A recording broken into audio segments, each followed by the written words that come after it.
Hey, what's good, everybody? Welcome to the live session with the Hype Magazine. I'm your editor-in-chief, Dr. Jerry Doby. And today,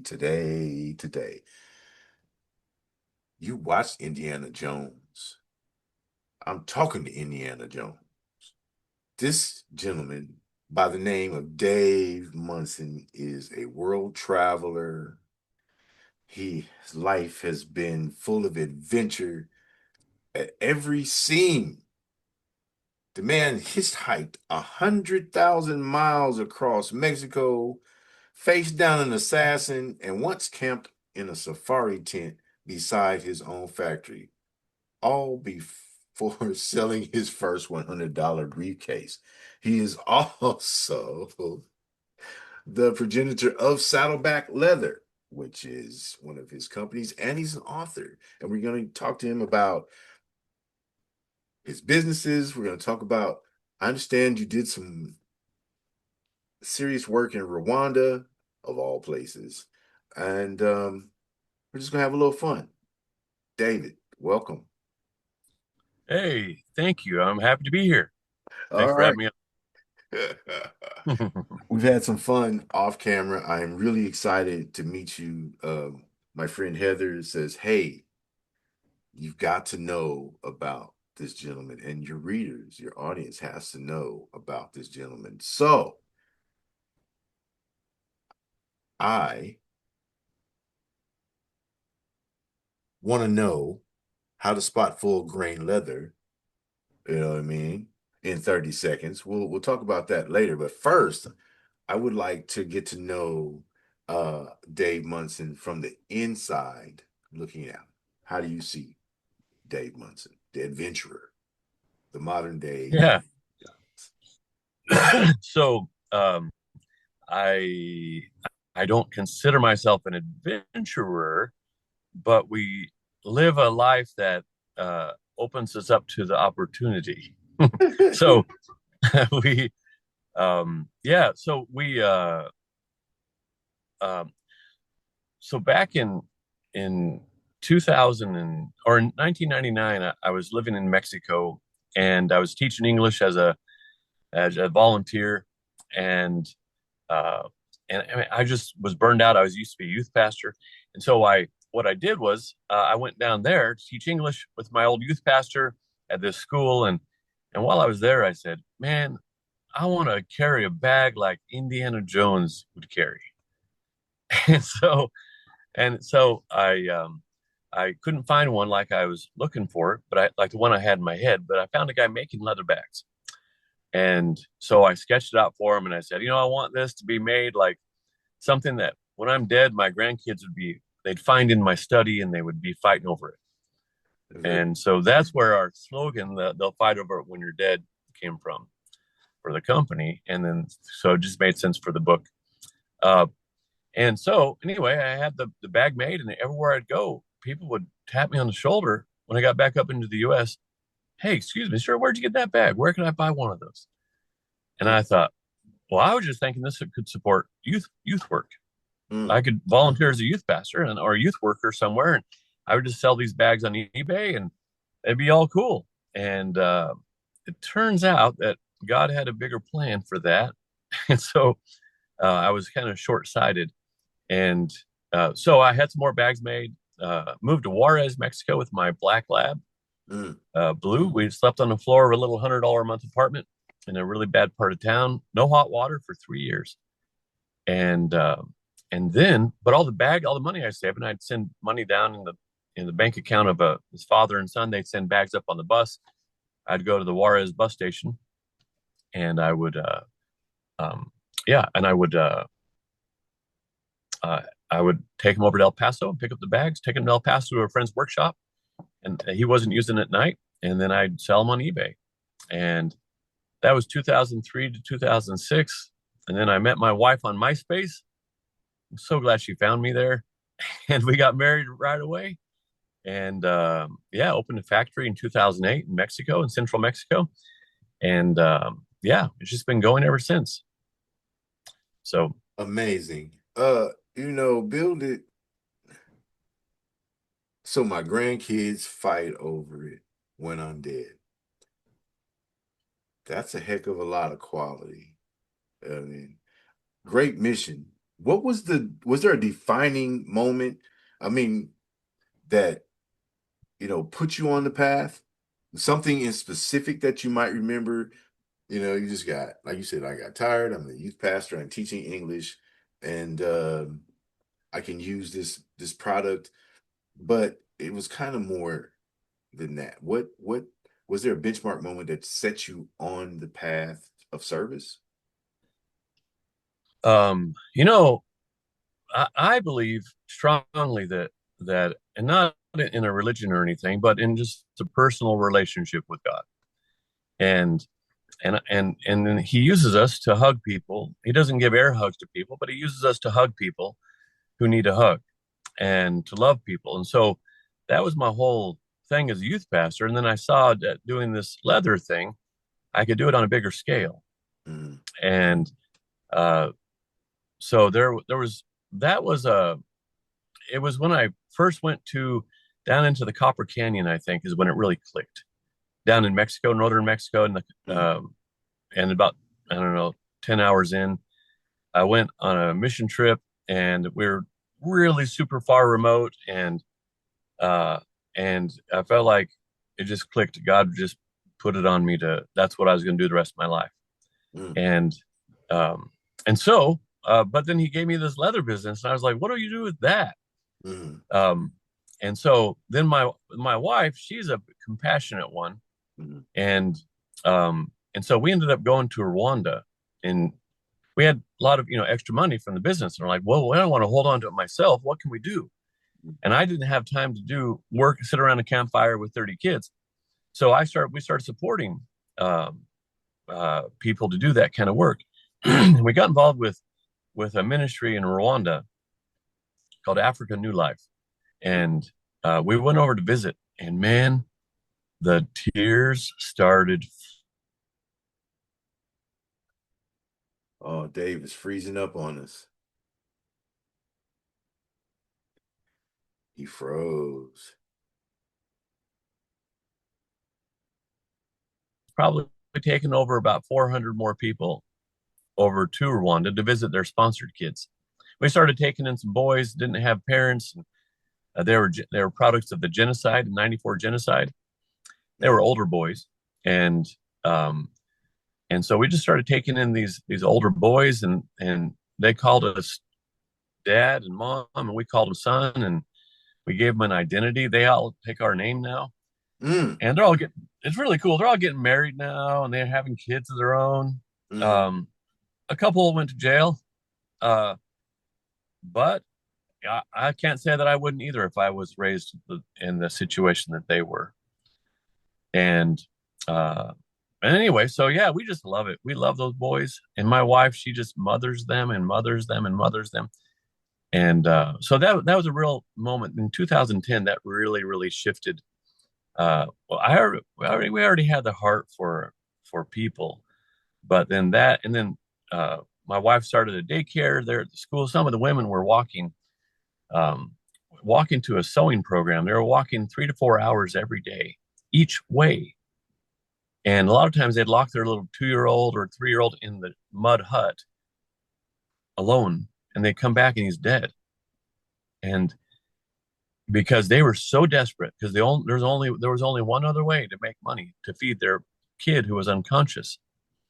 And so they said, I've got to learn how to sew. So she started a daycare uh, there in Rwanda alongside the school, and got all of our customers from Saddleback Leather, and got them to start sponsoring and paying for these kids to go, the $25 a month and that kind of thing.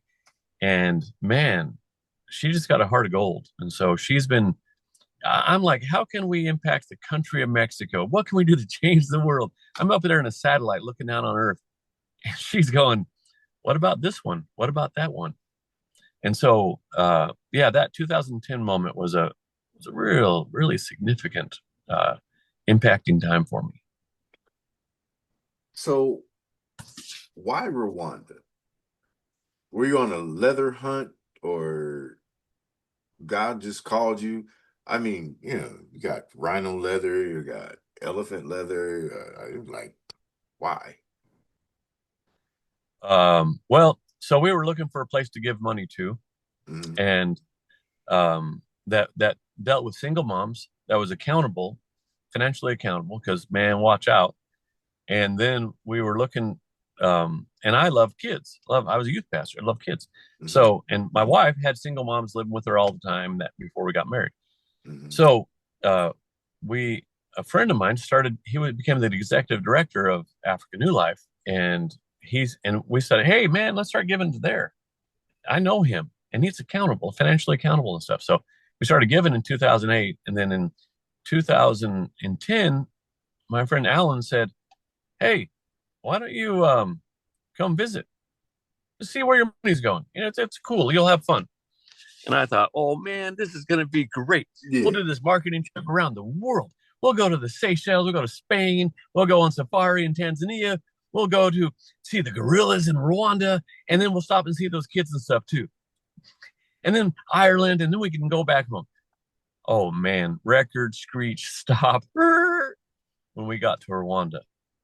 And we spent 3 weeks there. And the next year, we went three more times within the next 12 months. And man, but I was thinking marketing because we always do marketing and we do fun marketing all the time. I'll throw a bag to crocodiles in Zambia, or just different things. We'll do different fun stuff with our bags. So I thought I would just do a big marketing trip, and this is what happened. Okay. Well, thank you for your service to humanity. You know, I know that a lot of areas have a difficult time, and children need to be protected and cared for and motivated and inspired, no matter where they are. I would say that the kids in Africa don't need saving. They don't need a savior, but they certainly need people to know that they exist and show them care and kindness. And so, thank you so much, for that. But I know you would do it in any country that you found children in need and you were able to spread the message um, and help. So you just happen to be in Rwanda. Just And happened to be in Rwanda. so, And there's something different too when you get around people who say, "Man, if everything doesn't go right this month, I'm going to die. I'll be dead at the end of this month." And and and then I saw these kids and I thought, man, my kids were like 1.5 and 3 years old at the time we first went, mm, and I was picturing my kids walking up to me if I was laying there with my throat slit from the genocide mhm, and just in a pool of blood, if Suzette and I were laying there and they're trying to wake us up and they couldn't figure it out and they were getting hungry and they were crying and they were walking through the streets and they were looking for food. Would I want someone to send a check to them or would I want someone to come and hug their neck? I would want someone to come and hug their neck. And that is what wrecked me. And so mm. when I saw these kids next to my kids, and I said, man, I bet those parents who were laying there dead during that genocide, I bet they would only hope, looking down from above, just hoping that someone goes and hugs the neck of their kid. And not just hug a neck, but support and be dad, mom to them. Right. So Oh, Dave froze up again. Amazing gentleman. You know, it takes a heart of platinum to move the around. David Suzette show or something like that. But I wanted them to see like, See, you froze up, and so we lost your audio.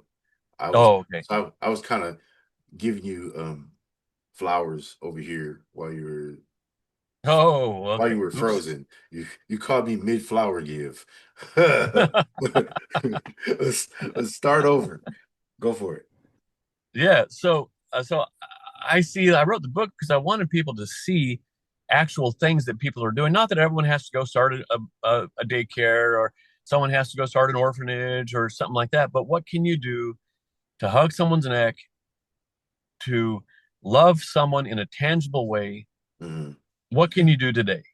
And I think I'm really hoping to motivate people to think about that in their own life, and would they want someone to do that for their own kids? And if they would, then why don't you go do it for someone else's? I agree with you. I am, as we spoke off camera, I'm retired military. I am a retired combat soldier, and I have been all over the world, and I've seen I've witnessed, some of the horrible things that human beings can do to one another. I've been in the midst of it, and uh, the kids are looking for help. And the eyes, when you look at someone's eyes, and they don't have any idea what just happened, why it happened, and why mommy's laying there and won't wake up. You know, they don't understand, that the evils of adults have caused their situation, the greed, and they do need a hug, and they do need. And this is not just Africa. This is, it could be Poland, it could be Russia, it could be Gaza, Palestine, children, getting smashed and having their lives turned upside down for no reason, by people Mhm. who call themselves warriors, but warriors don't do that to defenseless innocents. Anyway, so I'm not So going you understand. You understand. I completely understand. I have been part of havoc and devastation in many countries during my time. I went in at 18 and I just retired in 2013. So imagine every conflict from Grenada to Afghanistan. Been there, done that. And Mm. seen, Thank you. seen the madness. No thanks needed. Um, no thanks needed. But thank you for just being human and stepping up and having the courage to step up. Look, stepping up in a Rwanda was no wimpy task. That is courage. Where people who don't like outside interference or influence are quite likely to, come and do bad things to you and everyone with you just because you're there. That calls for a salute. And I appreciate you and your courage. I know that, there was fear there, but courage is, what do you do through the fear? Do you continue to act and move forward? And you've done that. So, Mr. Indiana Jones, I That's always so weird when someone says that. I'm like, I love you. uh, I just regular picture guy, this got married, and I have when two kids. yeah. I just picture, the universal picture, with that big stone rolling at you, and I'm going, what you gonna do? What's he gonna do? How's he gonna get out of this one? So, and then the leather bag, amazing. So, saddleback leather. Let's get into that part. The saddleback leather company. Um, wait, I gotta tell Heather about this. She offered to loan me a bag for 2 weeks to review, and you're throwing them to crocodiles. You don't get those back. I'm. How does the Oh, I wrote. crocodile rate higher than me, bro? Like what? I tied a rope around it, and I did get it back. Oh, It's okay, okay, awesome. okay, okay, It's okay. awesome. Did a video review of durability and all that sort of thing. Wait, she just said you can loan you a bag? Oh no, Oh, I'm gonna give it to you. she's Absolutely. a You know flight what? back. A two You know week loan with a prepaid return label. I'm like, are you serious? what? And then you just Are you told me, serious? oh, Oh no. it's right here. Okay. She's like, No, no. Keep it. Keep it. Keep it. Keep it. Keep it. want a road You're. You test know what? budget? You know, Jared, you're the kind of man that I want to carry one of my pieces. I've had people. One guy wrote. One guy. He. What he write? And he called in and he said we were talking back when I was just everything. I was doing customer service, Right. and I just hired one person, And this guy was a total jerk, and he Mm, chewed her out for. And Susan, he just chewed her out. He was real rude, and I said, so I called him. That's what it was. I called him and I said, "Hey, um, there's no reason you should be treating someone so disrespectfully. mm, And so I don't want someone like you carrying my bags. So you're banned. Please just send the bag back, and I'll give you your money. But mm. I have your credit card information and your address uh, tagged now. So if you ever try to order again, your order will be rejected." And he said, and he had been talking, oh, I'm going to get this picture on one of my Rolls Royces. It's going to be beautiful, and it's all this sort of thing. And his address was downtown L.A. Mm. And when I told him that, he said, "You can't do that." He said, "Don't you know who I am?" And I said, uh, "Yeah, you're a guy who can't buy my bags anymore because you're disrespectful, and I don't want people like you representing me because Mm. that's my bag too." And so I want people who are nice and caring about people. I want them carrying my bags. And man, he just slammed the phone. And about a week and a half later, he wrote back and he sincerely apologized. And he said, "You know what? I really got thinking about this, and you were right. I shouldn't be like that kind of a person, and I want to apologize to you." So yeah, that was a. But you're the kind of man, Jerry, that I want people. You're the kind of man that I feel like um, should be carrying our bags. I'm honored. You're doing wonders for my ego, sir. I appreciate you. I try to be a good person. I've been there, done that, and I stand with you in your mission to support the kids, regardless. Now, don't ask me to go and leave the United States in this current economic and political climate because there's no guarantee that we're going to come back. And I don't want to die over any stupid stuff. So, Well, why don't you come with us to Rwanda? absolutely not. We're going in October. No, I'm not going. My mother-in-law went. She when she That's was 70, when she was 74 for the first time, ah, and she said, "Now I have a new regret in life. I didn't go to Rwanda earlier." you know, I would say that if I went, I promise you I wouldn't come home. I'm going to disappear into the bush. I'm just, you'd be like, well, we had, where did he go? Where'd Jerry go? I'm out. I would never come back to the United States once I got there. I just wouldn't. This is insane, what we're going through. But we're not here to talk about that. We're here to talk about Saddleback Leather and your book. They'll fight over it when you're dead, which is landing in July. And why does everyone need to have this story? Adventure stamped on every page. It talks about buy nice or buy twice. That's a good concept. Purpose over profit. And we're talking to a guy who turned down 3 documentary deals. We already heard him talk about not only his intestinal fortitude, but his God-led purpose and having the courage to follow that. Um, he obviously isn't a doubting Thomas, nor is he a traitor to God's word. He's standing on it and he's living it. And he's the manifestation of what you read in black and white and hear people talk about on the airwaves. But he is the physical depiction of a man. And that's why we should talk about the book. Darn it. Jerry, you're not only do you have like a deep, manly voice, which makes me want to talk a little deeper when I'm talking with you, but man, are you encouraging? Those were very kind words of you to say, and I really do appreciate that. That's very nice.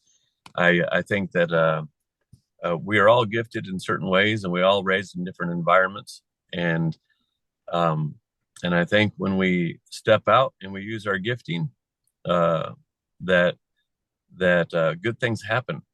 And so I'm using my gifting that I was kind of prompted to go and do things, and I don't know why, but it's pretty fun. It's better than starting like a hearing aid battery company or something like that, Yeah, you know? yeah, yeah, like yeah. like we have manly leather and it smells nice. It's really cool, and we got to do cool stuff with gorillas and stuff like.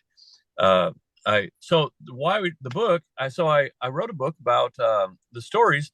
Like one time I had a federale, Mexican federale. Someone sent him to kill me, Mm, and so I said, well, I'm going to kill him. I'm not going to just sit here, just take it. that I'm going part. to kill him. I'm going to. All I had was a hatchet, so I was like, so I fixed it in place in my old car and my old Land Cruiser. We were going to ride in my car, and I said, I'm going to just smash into a tree. It was like 2:30 in the morning, and then I'm going to and no seatbelts, you know. So old Land Cruiser, so I'm going to just let him have it, and before he does it to me. And anyway, long story. We went on a vacation. This guy in I love Kenya this said, guy. This is my kind of guy. We could be in the foxhole together. No worries. yeah, Go ahead. this guy, yeah, there was another one with the uh yeah, we went to the edge of Kenya, Mm, which was really, I didn't know it, but Somalia. It was on an island that used to be Somalia, but the British government gave it to Kenya. mm, But the people living there said, no, this is Somalia, with all the Al Shabaab terrorists and all that. And found out later that a British French couple had been kidnapped and held for ransom and then killed right where we were walking. And this crazy man took us there. And then here I'm walking around this little village with all these Al Shabaab terrorists. The police told us later that place is loaded with Al Shabaab. And here I am. It's my worst fathering moment in the history of mankind for responsible fathers. And here I am walking around this village with all these terrorists. And anyway, we got out of that one. But yeah, but also in there, what I try to do is I try to encourage people to take action. And I'm hoping that with the story, that it's a fun story. mm. And I write it in a real casual way, but I'm hoping that people will take action in either um, that it'll give them just enough to start their own business or to take it to another level or to get hopefully it'd be motivational to get them to start and go and go and go or get unstuck. A lot of people have a lot of ideas and they keep on working on one business plan after the next. Dude, just start it, man. Just start it. And so, but I want to take people to get people to take action in business or in loving people. And, you know, like some of the stuff we learned in marriage counseling with my wife. Mm, We we just like to have a good marriage, and we're not getting divorced, but we just want. She's a jerk. Oh my gosh, bro. awful sometimes. But you know what she's saying? She says the same thing about me. She's like, "Man, no bait and switch. That guy was different when we were dating." Yeah. Yeah. So the counselor, we're like, "Hey, when we get into those times, those phases, we're like, hey, let's go to marriage counseling and get better." Mm, Because we're committed. But anyway, some of the stuff he shared with us, I just want to help people to have more joy in their life, and I figured an interesting story would be a nice kind of like the carrier for that. okay. I I like it. I like it. My wife's a jerk too. I've been married 30. This will be our How long you been married? 22nd year. We'll be 22 years this November. Oh, Um, really? yeah, Oh, that's great. yeah, it's great. Uh-huh. Yeah, I tell people I've been married for 18 years, 15 years happily. yeah. I haven't. I'm the guy with the violin. Take my wife, please. Henny Youngman, I think is his name. The comedian. Like, please.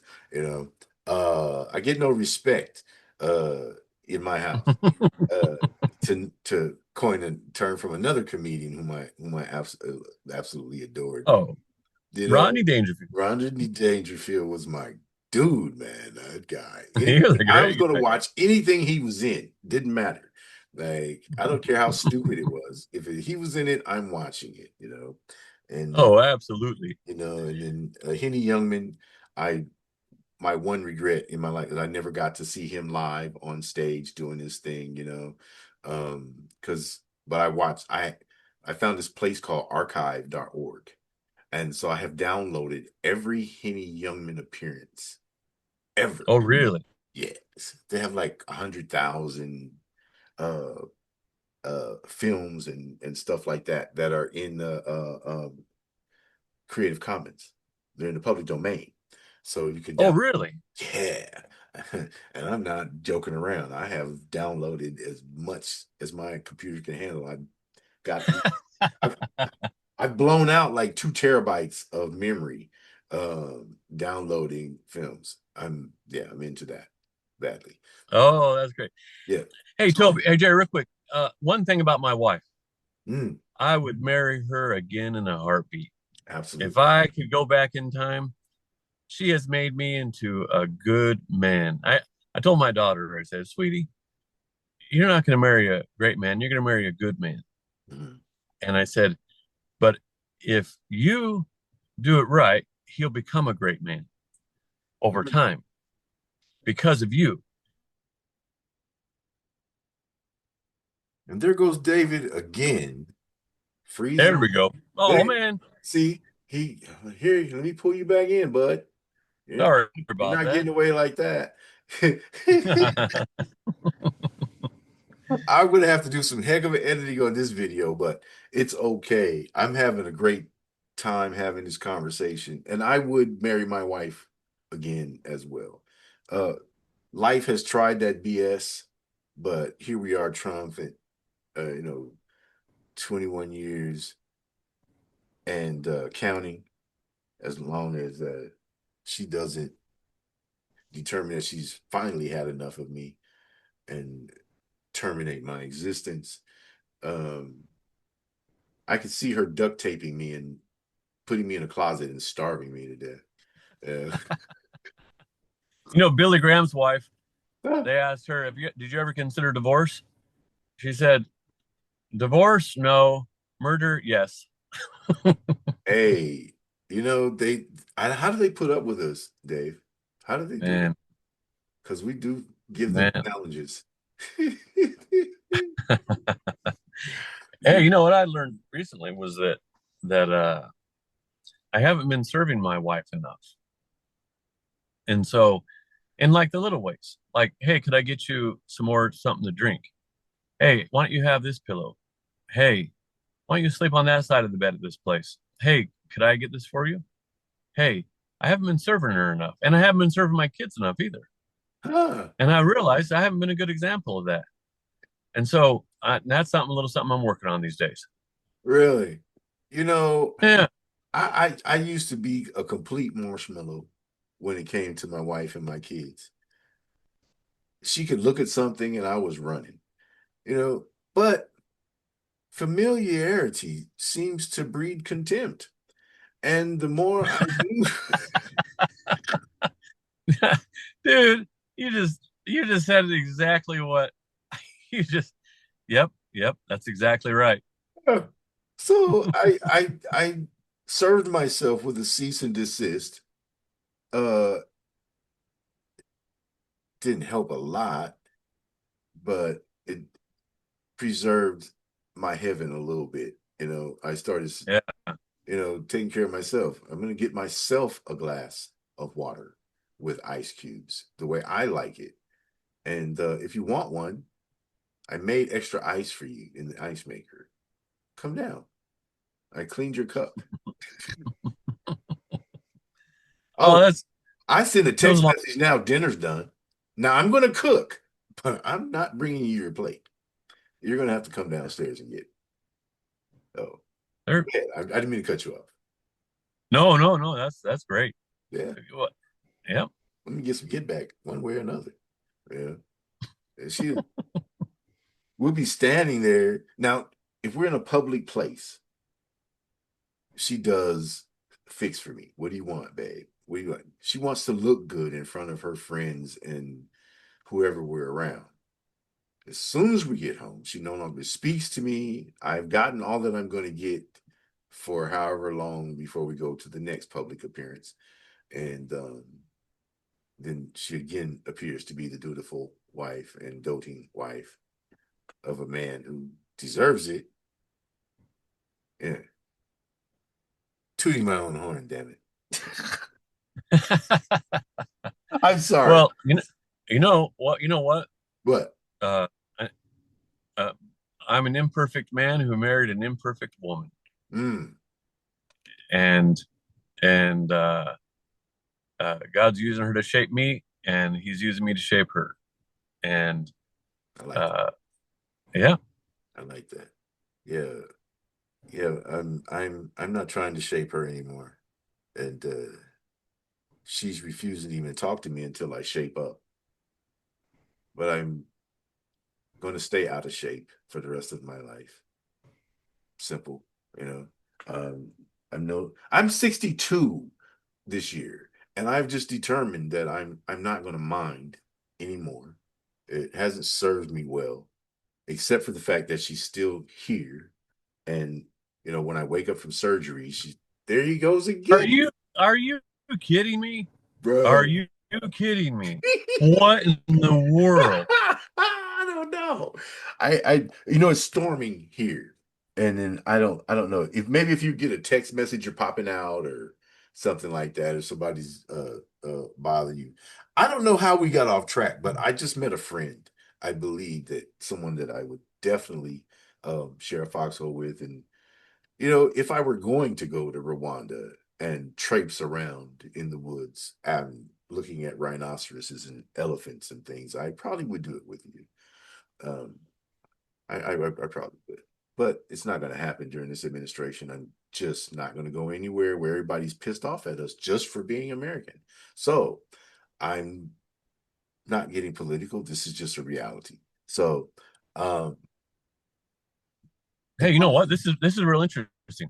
The people, so we go walking with rhinoceroses in Zambia, yeah, and elephants. You can sit there, and you can have breakfast and eat off your table. Just wild elephant, right? okay, And it's really super cool. But the deal, can you hear me? yeah, I can hear you. So, Jared. So yeah, so the deal is when you go to Zambia, you go to Rwanda, you go to these places that don't have TVs, they don't listen to any news. They don't know anything except that these people who come here, these Westerners, they're really nice and they're so friendly, Mm, and that's all they know. They don't know, they don't know all that other junk. really? So yeah, so you go there and all they know is, and we went to Morocco, out to the Sahara a couple months ago, and the people there, man, they just live out in the desert. They don't watch TV. They barely have cell service, and they just love you.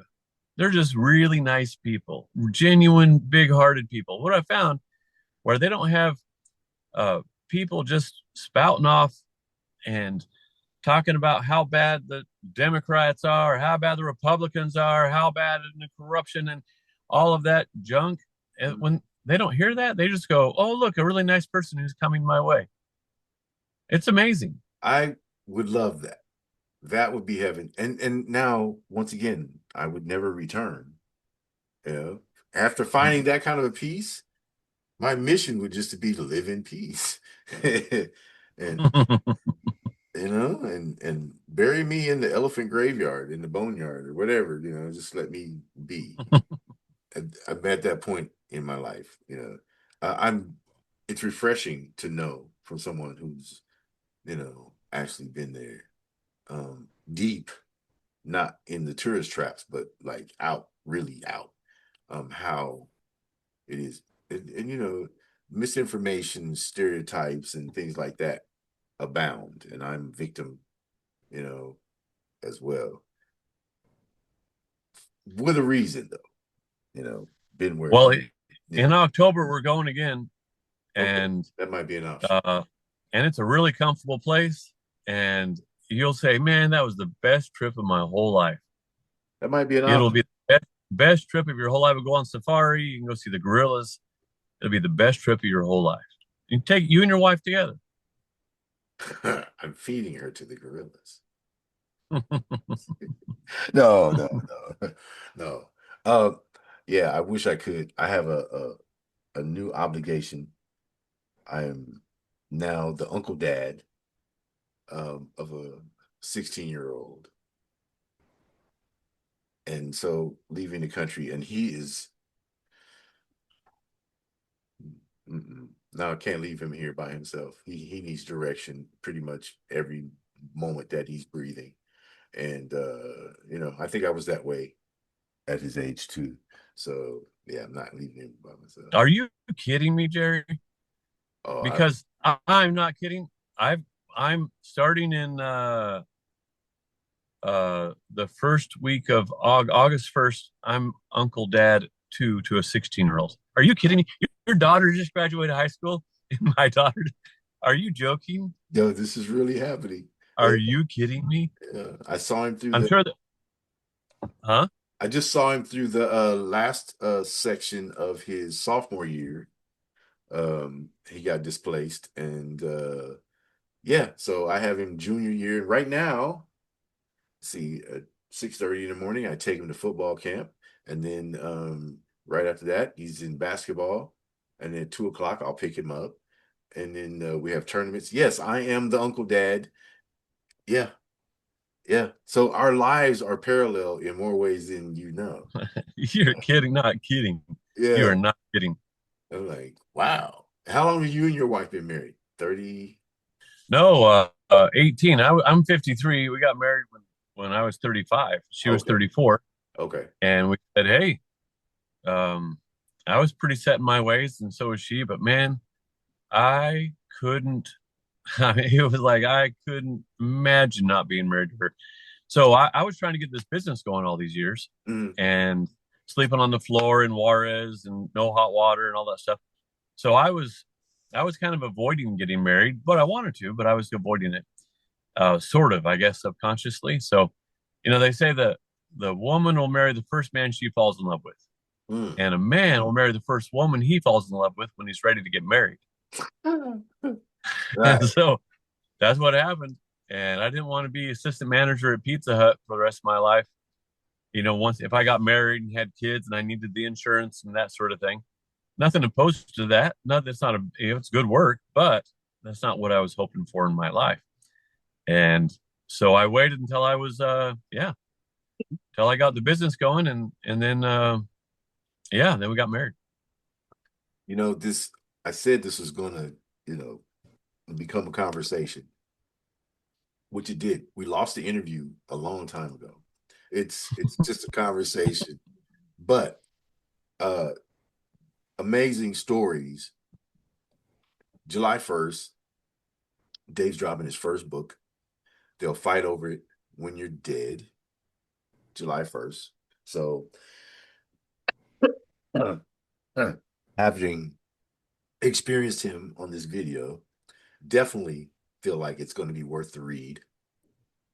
And I'm looking forward to now. Does it have pictures in it too? Oh yeah, I got 50 pictures in it. Okay. Yeah, it's loaded with. They said you can have up to 50 pictures. I was like, is that all? So all this story all the way through from, yeah, from the beginning, and we're trying to do the pre-sales on it. That's a big deal to us. So what I did is I'm because I want to get the story out. I feel like this book will change people's lives. Not everybody, but it'll change some people's lives. So what I really want is to get it out. So I said, hey, anyone who buys the book on Amazon or Barnes and Noble, um, or any bookstore where they do the pre-sales, um, put the code in where you bought it onto our website, and I'll give you the free audio book leading up to July 1st. Free audio book that goes with it. I like to listen to books when I'm driving. I read old books at night, read my Bible in the morning, so I don't have time to really read a book that someone recommends to me. Mm-hmm. But I'll listen to it when I'm driving. Mm-hmm. So and $50 gift card at Saddleback. Oh, that's a win. That's a win. Yeah. I haven't been to your site yet, but I intend to now. And yeah, I'm gonna let Heather know what Dave said. I'm gonna let Heather know too. I Yeah. sister company, Love 41, sends 100% of the profits to support communities in Rwanda, Mexico, and Fort Worth, Texas.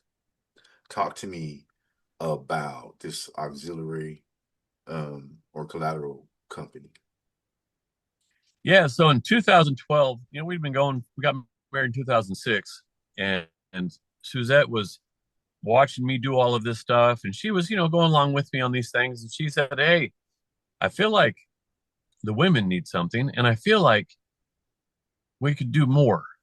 And so she started designing some bags of her own. We have, own leather factory, so she started designing some bags that she wanted, and she's got a flair for style. She's always real nicely dressed, well put together.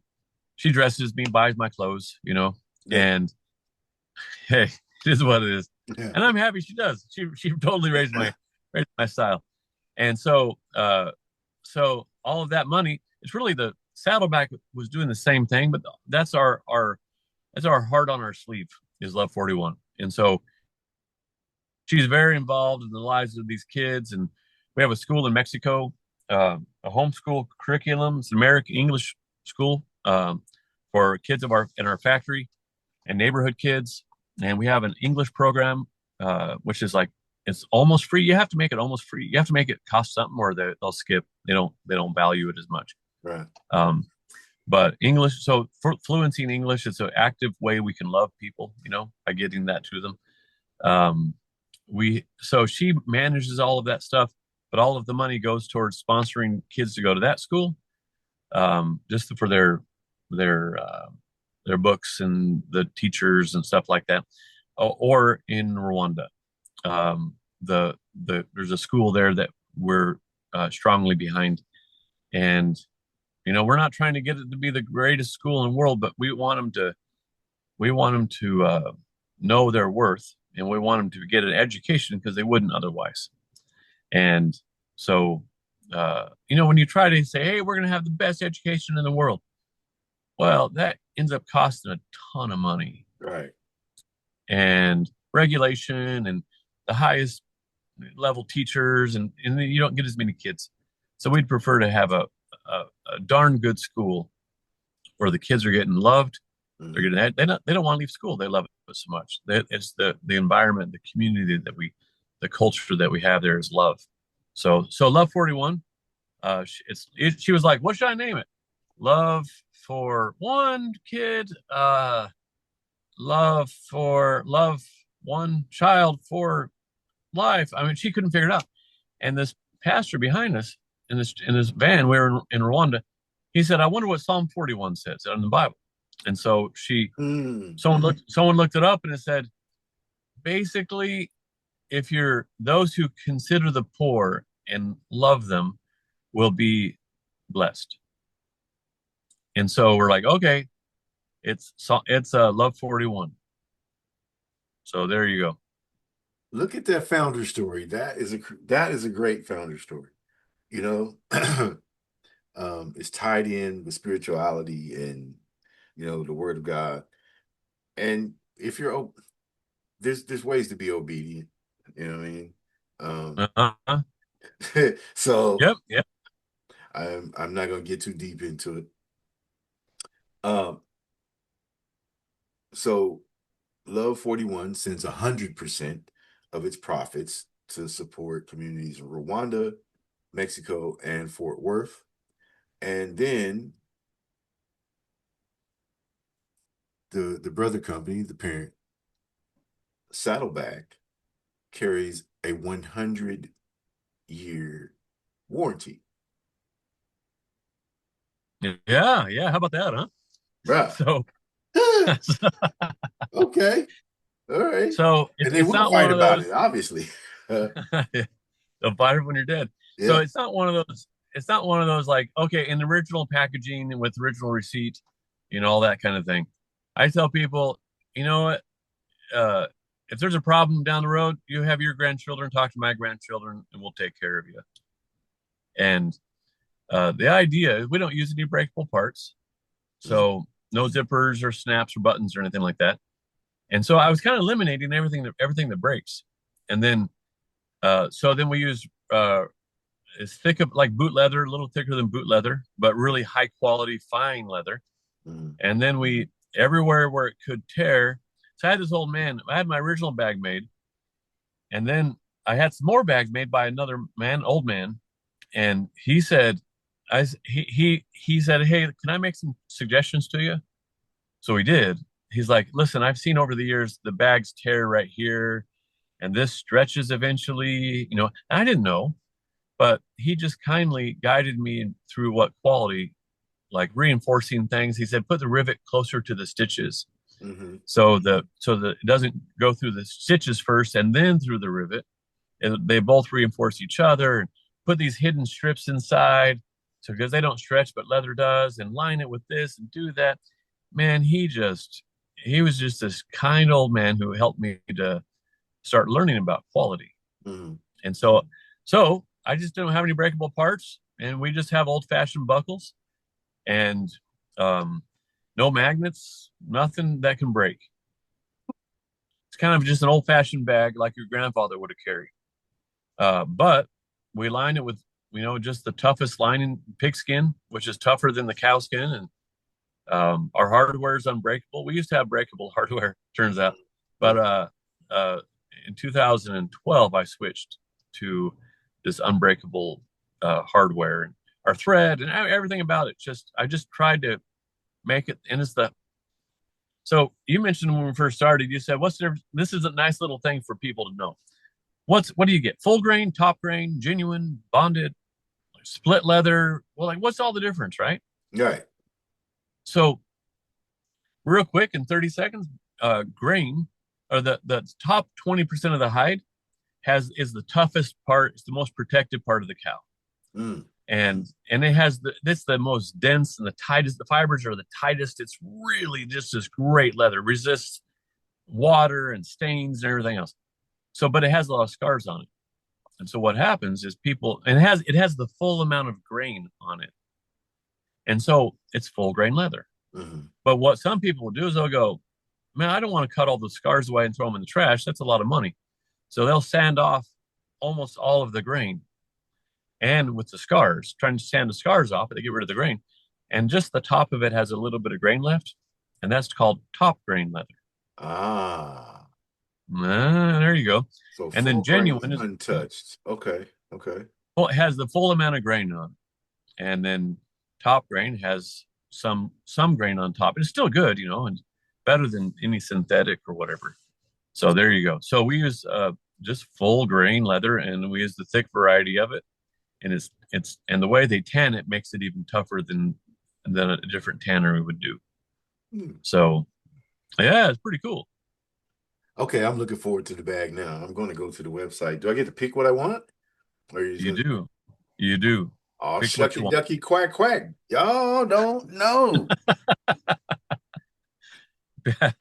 You were Pick what saying? you want. Pick what you want. Oh, So we have yeah, we've been real blessed.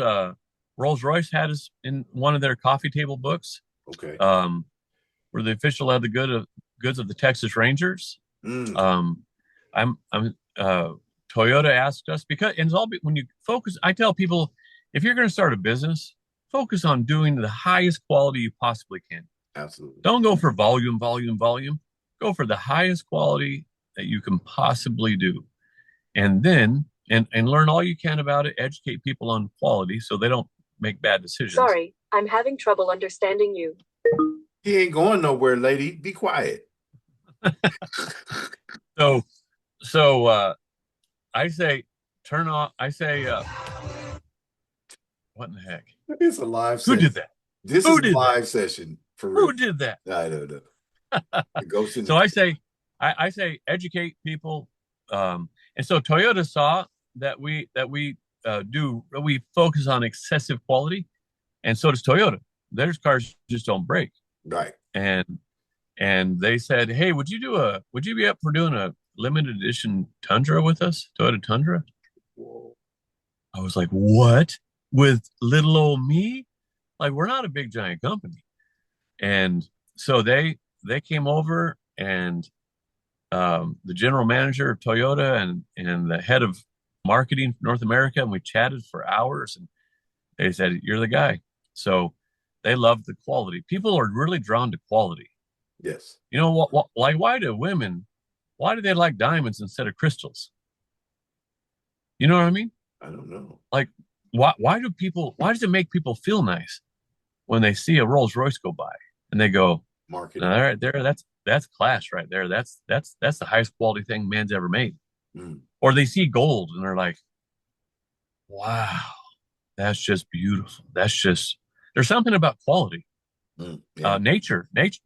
We look at fake floors and we go, "Huh, I wonder how that compares to the good stuff." And so you get a piece of wood and you look at it and you look at the floor and you go, because nature is perfect. Mm, It was made perfectly. mm, And so they're drawn to beauty, they're drawn to quality. They when you wear a nice pair of shoes, man, people's perception of you goes up. A friend of mine made me a pair of like $850 shoes, mm. and his shoes go 850 to 1600, Yay. and he made me a pair for free. Dude, it changed my life. I started dressing nicer. People were complimenting my shoes. I was like smiling all of the people were like, "Hey, Dave," and I started dressing nicer because people were complimenting my shoes. And then it just had this whole domino effect through my business, my marriage. People started treating me differently.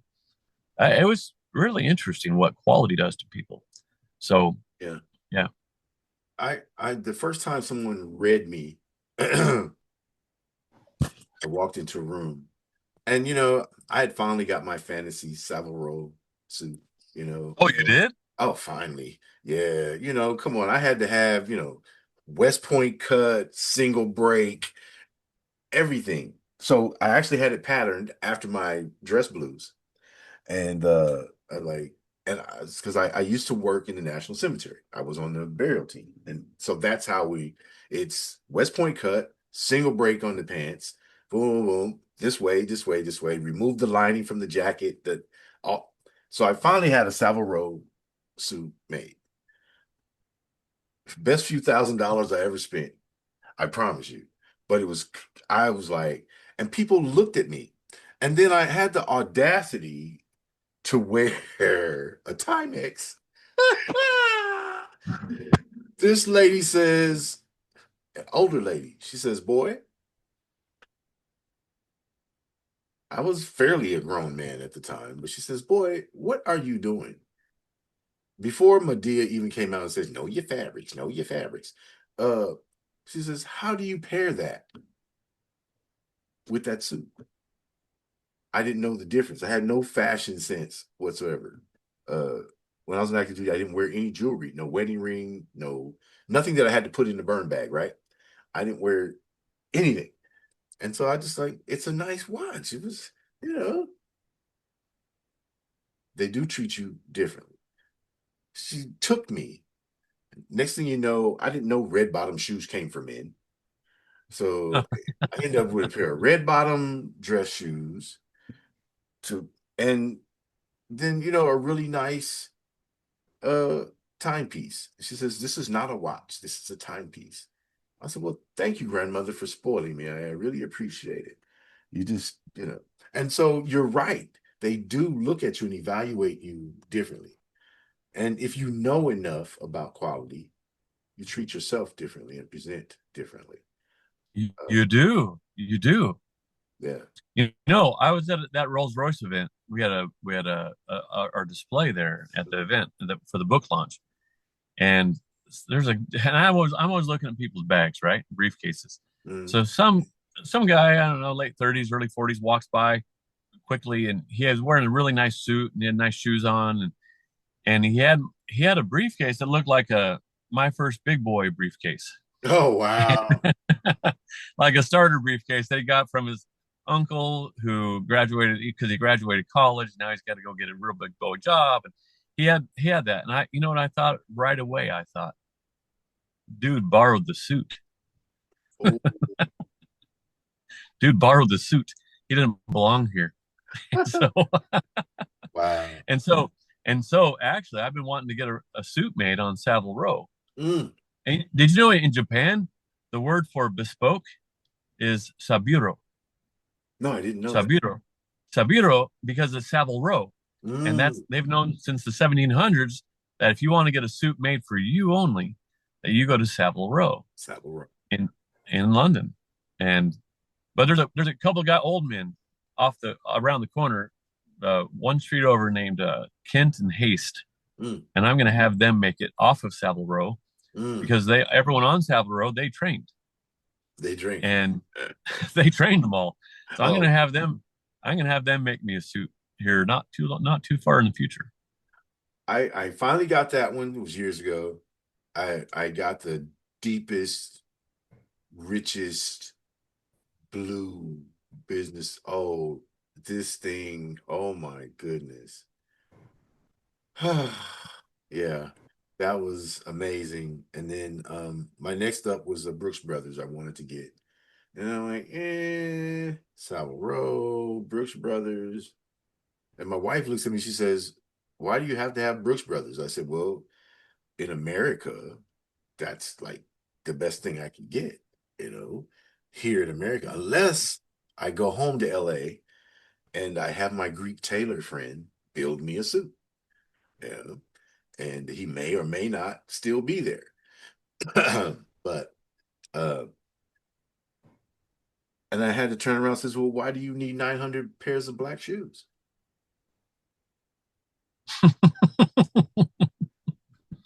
That didn't go well for me, that conversation. You You can't, know, it's funny. yeah. It's funny. People will. I've in my life, I've looked down my nose at someone who's got a Rolex or something like. Why don't you spend it on the poor? Or you, man, you're just trying to showboat and make people think that you've arrived and all that. I've just looked down my superior nose at people, Hmm. and when all of the time I was just full of self righteousness, Hmm. and if you were just as righteous as I, you wouldn't have that or this. But yet I was spending my money on like old leather bound books Hmm. or old camera gear, Oh yeah. and or I was spending my money on on passport stamps, or I was spending my money on these different things, and that they didn't value, but they valued their a piece of art that they wear on their wrist that has 2,000 pieces, and 30 years later it's to the second. Hmm. And or they're enjoying their Rolls Royce that on 1967 Silver Cloud parked in their garage because it's the most elegant and beautiful thing that man's ever made. Mm. It's the epitome of class, Mm. and they're just have joy from that. But I have joy from my things, but because I value different things than they did, Mm. I would look down my nose at them. Mm. How stupid is that? How man, how stupid is that? That was so. But there's something about quality that makes people. It just gives them joy. It's like we're made to enjoy beautiful things. Like why do people pay extra for a view from their room as opposed to a view of a dumpster? Like why? Yeah. Because we're designed to appreciate beauty and quality. There's something about having been very, very poor myself, but there's something about being, on the 45th floor in your bathrobe, eating room service with the drapes pulled back at an amazing skyline. There's just something about it. I mean, I don't know. As opposed to eating that same $18 cheeseburger that I just bought, looking down at a dumpster, thinking I could have retrieved this from that at some point. Yeah. No, why do people drive and spend a couple thousand extra dollars to go look at the Grand Canyon? They drive all the way there, get a hotel, they stay and they eat all the meals and they'll spend all the gas, and then they get in there, park fees, and they go look over the edge and they go, cool. And then they go away. Take Uh, pictures and take pictures, selfies, whatever, and then they go away. And they just spent thousands for that experience. I got a shave at True Fit and Hill in London. Mm. It's the oldest barbershop in the world. Okay. And it was like $70 shave. And I was like, well, I could do it myself because I do, but I want to see what goes into a $70 shave. So we videoed it and everything. Mm. It felt good. I didn't need it. I could have done pretty close to it, and it grew out in a few days. It was scruffy again, whatnot. But I had that experience. I had that feeling of quality. The guy had been shaving for 30 years, and they've shaved all the kings and queens and all of the famous people in London. They didn't shave queens. Maybe they did. They had the whole hey man, they didn't have electrolysis then, but they all of the guys, everyone who was anyone, they shaved, and it just felt nice to be there. It's like I was peering into the Grand Canyon. Mm. So, is there anything you wanted to cover that I may have neglected? I didn't lead you directly through the maze. No, I think you got it all. It's the message that I try to share and live out, that an excellent life is built up of 1,000 excellent little details, and it's not all. But here's the thing: a lot of those extra details can't be all focused on yourself, and so because that doesn't bring true joy, and so enjoying quality, enjoying things, enjoying places, that is not where the true joy is if it's not balanced with generosity to others. And that's generous. Someone goes, well, I'm broke. And I go, well, be generous with your time. Be generous with your wisdom that you've gained. Be generous with hugs. Be generous. Be generous in your life. Don't be the people who are self-centered and live for themselves only. Man, they end up just being miserable. They're looking for the next thing to try to get some joy in their life, and they struggle. I don't care if we're billionaires; they struggle. So, yeah. And I'm not saying that I get it all perfect. I live a self-centered life a lot of the time, but I try not to. It bothers me when I do, but I just want to encourage people, particularly with the book, that, and I don't care if people ever buy anything that I have or sell or anything, but I have that as a platform to share that message. I have the business as a platform to share that message because God uses us to love other people. That's what he does. He uses us to love other people. And when I started a real personal relationship with God, that changed my whole life. I couldn't believe what happened. And so I just want people to hear my story, and maybe it'll motivate them to go love people and have joy themselves. There's no way to follow that. There's nothing else to be said. Dave Munson. They'll fight over it when you're dead. Lands July 1st. It's a book of adventure. It's a book about giving. It's sharing some. I was educated during this conversation, about some realities and misinformation and stereotype stuff that I had based on experiences I've had in other parts of the world. And when you have a real mission and you are obedient to that mission, you get to see the pleasant sides of things. And heaven is really already here if you want to partake and participate. Dive Magazine live session. Dave, thanks. Thanks.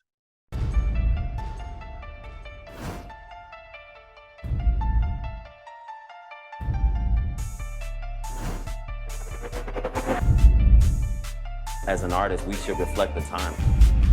Why you so talented? Cause I'm black. Why you so amazing?